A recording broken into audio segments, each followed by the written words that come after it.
গজল হিন্দ চেনার উপায় কি? ডিপ্রেশন দূর করা যায় এমন কোন আমল আছে? পশ্চিম দিকে পা দিয়ে ঘুমানো যাবে কিনা? আমরা জানি নেফাসের সময়সীমা 40 দিন, কিন্তু আমার 15-20 দিন পর বন্ধ হয়ে যায়, আবার 41তম দিন থেকে পিরিয়ড হচ্ছে। এটা কি অসুস্থতা, হায়েজ নাকি নেফাস? আমার করণীয় হজ না করে সেই টাকাটা যদি আমরা গরিব মানুষকে দিয়ে স্বাবলম্বী করি, এতে হজের সওয়াব পাওয়া যাবে কি না? মহরে ফাতেমি কি সুন্নত?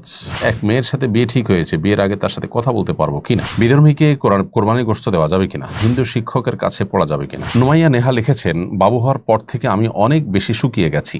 আমার নানি দাদিরা বলছেন এটার জন্য নাকি ডাহুক পাখির মাংস খেতে হবে এবং এই পাখি জবাই করে মাথায় রক্ত দিতে হবে। এটা করা জায়েজ হবে কিনা?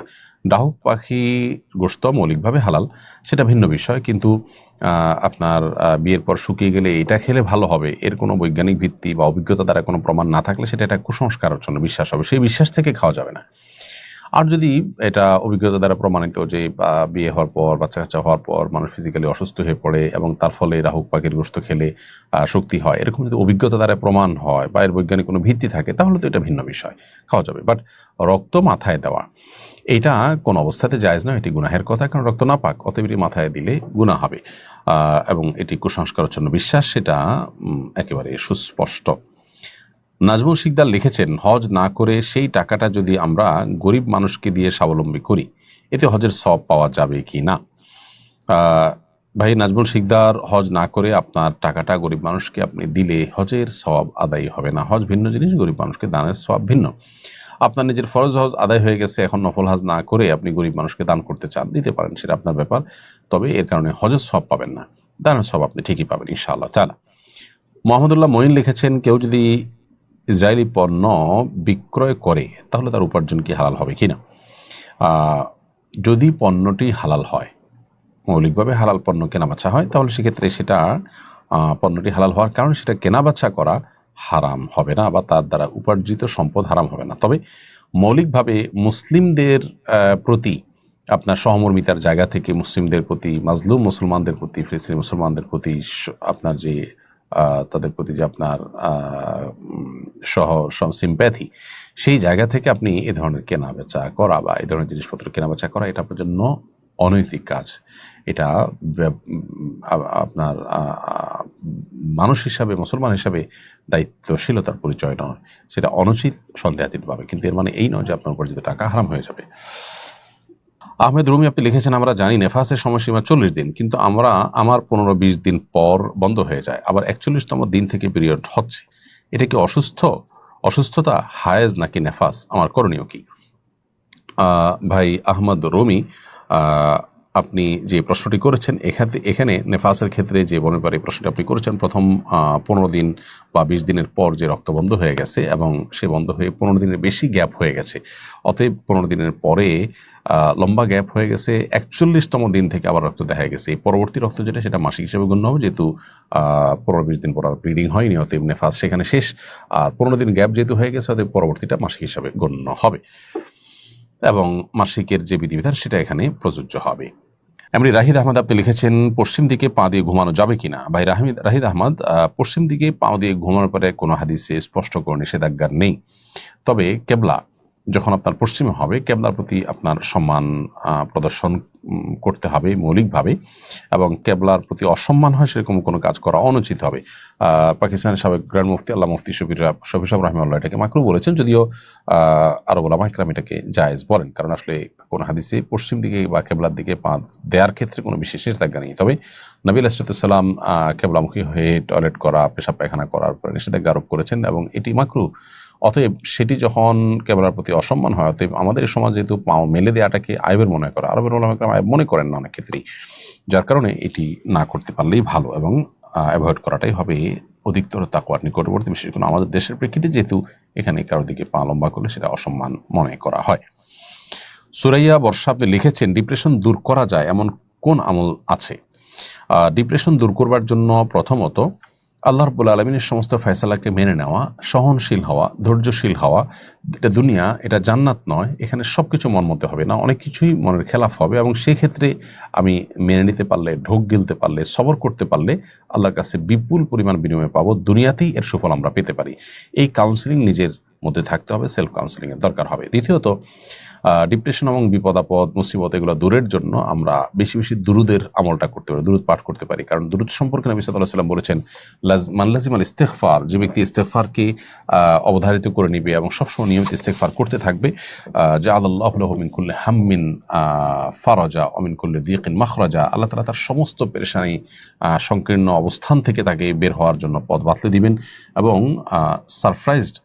সারপ্রাইজড হওয়ার মতো রিজিক আল্লাহ তাআলা তাকে দান করবেন এবং সারপ্রাইজড হওয়ার মতো আপনার উপার্জনের উপায় যেমন দান করবেন, ঠিক একইভাবে তার সকল পেরেশানি দূর করে দিবেন। তো এই জন্য দুরুদের আমলটা আপনি করতে পারেন। দোয়া ইউনুস, সেই আমলটাও ডিপ্রেশন দূরের জন্য কার্যকর আমল। এছাড়া নবী সাল্লাল্লাহু আলাইহি ওয়াসাল্লামের একটা দোয়া আছে স্পেসিফিক এটার জন্য, সেটা হলো আল্লাহুম্মা ইন্নী আউযু মিনাল হাম্মি ওয়াল হুজনি ওয়া আউযু মিনাল আজজি ওয়াল কাসাল, যার অর্থ হলো আল্লাহ আপনার কাছ থেকে দুশ্চিন্তা এবং ডিপ্রেশন পেরেশানি থেকে আমি পানাহ চাই, আশ্রয় চাই। এই দোয়াটা আমরা বিশেষ করে পাঠ করতে পারি। অনেকে ভারত পাকিস্তানের যুদ্ধকে গজওয়াতুল হিন্দের সূচনা মনে করছেন, কথাটি কতটুকু যৌক্তিক? গজওয়াতুল হিন্দ চেনার উপায় কি? দেখুন, গজওয়াতুল হিন্দ সম্পর্কে সওবান রাদিয়াল্লাহু তাআলা আনহু থেকে বর্ণিত একটি হাদিস রয়েছে, গ্রহণযোগ্যতার লেভেলে পৌঁছায়। আবু রাদিয়াল্লাহু তাআলা থেকে বর্ণিত 4টি বর্ণনা রয়েছে, একটি হাদিস 3টি সূত্রে, আরেকটি হাদিস ভিন্ন। এই হাদিসগুলোর প্রত্যেকটি, অর্থাৎ 4টি হাদিসের মধ্যে দুর্বলতা কিছুটা রয়েছে, কিন্তু যেহেতু সওবান রাদিয়াল্লাহু তাআলা হাদিসটি এক্ষেত্রে গ্রহণযোগ্যতার লেভেলে আছে, তাছাড়া একই বিষয়ে অনেকগুলো হাদিস বর্ণিত হয়েছে, সবগুলো মিলে এটা গ্রহণযোগ্যতার একটা লেভেল পর্যন্ত যায়, যেটাকে হাসান লিগারিহি বা আপনার ভিন্ন কারণে গ্রহণযোগ্য বলা যায়। মোটা দাগে হিন্দুস্তান যুদ্ধ হবে এই মর্মে নবী সাল্লাল্লাহু আলাইহি ওয়াসাল্লামের ভবিষ্যৎবাণী ছিল। সেটি কি হয়ে গেছে নাকি হবে, এটা নিয়ে আমাদের মধ্যে ব্যাপক মত পার্থক্য আছে। পাকিস্তানের মুফতি শফি সাহেব রহমতুল্লাহি আলাইহির মন্তব্য এবং আর অনেক উলামা ইকরামের মন্তব্য এক্ষেত্রে যে এটি যে কোনো সময়ে হিন্দুস্তানে ঘটিত যে কোনো যুদ্ধের ক্ষেত্রে এটি ফিট হতে পারে। এক্ষেত্রে সুলতান মাহমুদ রাহিমাহুল্লাহর সময়ের যুদ্ধ, মোহাম্মদ বিন কাসিম রাহিমাহুল্লাহর সময়ের যুদ্ধ, আরও বিভিন্ন সময় মুসলমান রাজ্যে যুদ্ধ করেছেন, সেগুলো কোনোটির প্রতি ইঙ্গিত হয়ে থাকতে পারে। অবশ্য বেশ কিছু হাদিস থেকে এটি কিয়ামতের ঠিক আগ মুহূর্তে ঈসা আলাইহিস সালামের আগমনের কাছাকাছি সময় হওয়ার কথা বোঝা যায়। যেমন সওবান রাদিয়াল্লাহু তাআলা হাদিসে নবী সাল্লাল্লাহু আলাইহি ওয়াসাল্লাম থেকে যেটি জানা যায় সেটা হলো যে একটি দল হিন্দুস্তানে যুদ্ধ করবে, আরেকটি দল ঈসা আলাইহিস সালামের সাথে যুদ্ধ করবে। এখান থেকে বোঝা যায় যে কাছাকাছি সময় থাকবে। এছাড়া আরও কিছু হাদিসে আবু রাদিয়াল্লাহু তাআলা থেকে বর্ণিত, যে একটি হাদিস একটি সূত্রে বর্ণিত হয়েছে, সেখানেও কিয়ামতের ঠিক আগ মুহূর্তে এটি হওয়ার কথা বর্ণিত হয়েছে বা সেটি বোঝা যায়। অতএব হাদিসের সুসংবাদ সেটি শরী জিহাদের ক্ষেত্রে প্রযোজ্য, যেটা শুধুমাত্র আল্লাহর দ্বীনকে বুলন্দ করার জন্য হয়ে থাকে। কিন্তু আজকাল যে জাতীয়তাবাদের ভিত্তিতে লড়াই হয়ে থাকে, ভূখণ্ড এবং ভূখণ্ডভিত্তিক ভাষাভিত্তিক জাতীয়তাবাদ হয়, সেখানে আল্লাহর জন্য যুদ্ধের দিকটা খুবই কম থাকে। এ ধরনের সেকুলার টাইপের যুদ্ধের ক্ষেত্রে এগুলো কিন্তু বলা হয়নি, সেটি একটা মৌলিক নীতিমালা আমাদেরকে মাথায় রাখতে হবে। আব্দুল্লাহ আল মামুন, আপনি লিখেছেন মোহরে ফাতেমি কি সুন্নত? দেখুন, মোহরে ফাতেমি এটা সুন্নাত। নবী সাল্লাল্লাহু আলাইহি ওয়াসাল্লাম তার মেয়ে ফাতেমা রাদিয়াল্লাহু তাআলা আনহার জন্য যে মোহর ধার্য করে সেটা সুন্নাত, কিন্তু এটা ছাড়াও মোহরের আরও সুন্নাহ আছে। অর্থাৎ নবী করিম সাল্লাল্লাহু আলাইহি ওয়াসাল্লাম তার স্ত্রীগণের তো মোহর ধার্য করেছেন, মোহর দিয়েছেন, সেক্ষেত্রেও তো নবী সাল্লাল্লাহু আলাইহি ওয়াসাল্লামের সুন্নাহ সেটাও সাব্যস্ত হবে। ফাতেমা রাদিয়াল্লাহু তাআলা আনহাকে যে মোহরে বিয়ে দিয়েছেন, ঠিক একই মোহরে তিনি নিজে বিয়ে করেননি, সব বিয়ে এক এক বিয়ে এক এক রকম করেছেন। এই জন্য মোহরটি মূলত যার যার সাধ্য অনুযায়ী দিবে। যাকে আল্লাহ তাআলা বেশি সাধ্য দিয়েছেন তিনি স্ত্রীকে বেশি দিবেন, আর যার কম আছে তিনি যেন বেশি দিতে বাধ্য না হন, মেয়ে পক্ষ যেন বাধ্য না করে, সেটা খেয়াল করতে হবে। বাট সুন্নাহ হিসাবে শুধুমাত্র মোহর ফাতেমিকে ফিক্স করা এটা উচিত নয়। ফাতেমা রাদিয়াল্লাহু তাআলা আনহার মোহর ছিল 480 দিরহাম। এই 480 দিরহাম যদি আপনি মোহর দেন, সেটা যেমন সুন্নাত হবে। আবার উম্মে হাবিবা রাদিয়াল্লাহু তাআলা আনহা ছাড়া নবী সাল্লাল্লাহু আলাইহি ওয়াসাল্লামের স্ত্রীদের মোহর ছিল 500 দিরহাম, কারোর ছিল, উম্মে হাবিবা রাদিয়াল্লাহু তাআলার মোহর ছিল 4000 দিরহাম। অতএব মোহরের ক্ষেত্রে বিভিন্ন রকমের বর্ণনা নবী সাল্লাল্লাহু আলাইহি ওয়াসাল্লাম থেকে রয়েছে। তবে 500 দিরহামের বেশি হওয়াটাকে অনেক উলামা ইকরাম বলেছেন মুস্তাহাবের খেলাফ, অর্থাৎ অনুত্তম। বাট সামর্থ্য যদি কারোর বেশি থাকে দিতে পারেন, এটা কোনো আবশ্যক বিষয় না যে তাকে এর মধ্যে সীমাবদ্ধ থাকতে হবে। খোলাসা কথা হলো, ফাতেমা রাদিয়াল্লাহু তাআলা আনহার মোহর 480 দিরহাম ছিল।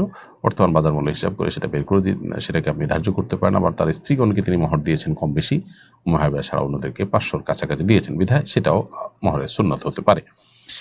মোহাম্মদ মনিরুল ইসলাম, আপনি লিখেছেন এক মেয়ের সাথে বিয়ে ঠিক হয়েছে, বিয়ের আগে তার সাথে কথা বলতে পারবো কিনা? কোনো মেয়ের সাথে যদি বিয়ে ঠিক হয়ে থাকে তাহলে বিয়ে চূড়ান্ত হওয়ার আগ পর্যন্ত এবং আগদ হয়ে যাওয়ার আগ পর্যন্ত তার সাথে যোগাযোগ করা, কথাবার্তা বলা, এটা অপ্রয়োজনীয় যদি হয় সেটা নাজায়েজ হবে, অনুচিত হবে, সেটা আমাদের খেয়াল রাখতে হবে। বিধর্মীকে কোরবানি গোশত দেওয়া যাবে কিনা? বিধর্মীকে কোরবানি গোশত আপনি দিতে পারেন, তিনি যদি খেতে চান বা নিতে চান তাকে দিতে পারেন, কোনো অসুবিধা নেই। এমডি সামাদ আমিন আপনি লিখেছেন হিন্দু শিক্ষকের কাছে পড়া যাবে কিনা?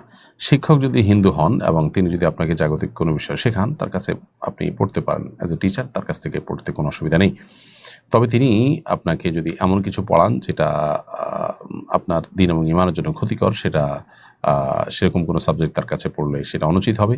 আর এছাড়া যদি কোনো ভালো মুসলিম দিনদার ভালো মুত্তাকি শিক্ষক পাওয়া যায়, তাও সেটাকে প্রায়োরিটি দেওয়া সবসময় উচিত হবে, কারণ শিক্ষকের ব্যক্তিত্বের প্রভাব নানাভাবে শিক্ষার্থীর উপর পড়ে থাকে।